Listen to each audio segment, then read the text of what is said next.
Yun mga sir, ito may bisita ako ngayon na Honda City IDSi. Yan. Ang issue nito mga sir ng panel gauge niya, blackout issue. Yan. Minsan pag unang susi na gana pero segundo lang din blackout na siya. Tapos minsan naman pag nalubak biglang gagana tapos segundo lang din nawawala na naman. Pina-repair na raw to nila sa iba master eh. Dinala na rin nila sa ibang shop pero ganun pa rin daw sabi ng may-ari. Tapos suggest daw ng shop na pinagdalahan nila palit buo na raw panel gauge. Subukan natin ito mga sir kung kaya pa natin i-repair to.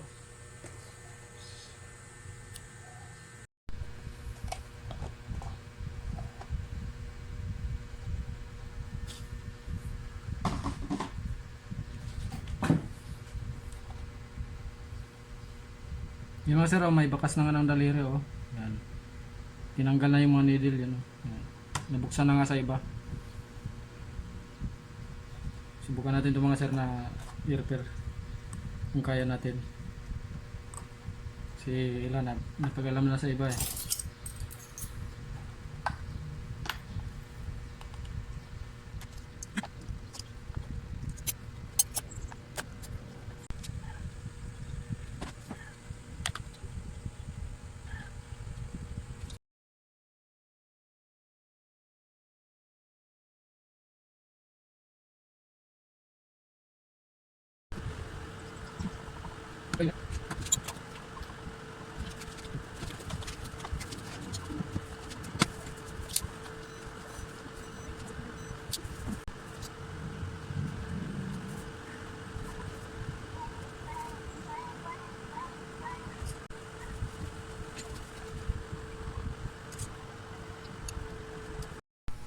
Yun, after repair mga sir, itong Honda City na IDSi yan, is power up natin mga sir kung goods na, kung may power. Kasi kanina blackout mga sir eh. Nalimutan ko lang pala i-video kanina bago ko tanggalin. Blackout kanina mga sir pagdating nila.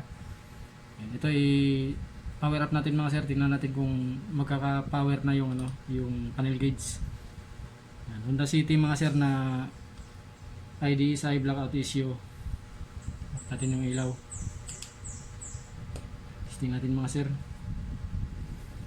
Power up mga sir. Yan, goods na mga sir. Ito, may display na mga sir yung udo niya. 94,000 yung udo. Tapos nag-function na mga sir yung mga needle. Yan, i-symbol ko na ito mga sir para i-kabit na dun sa unit.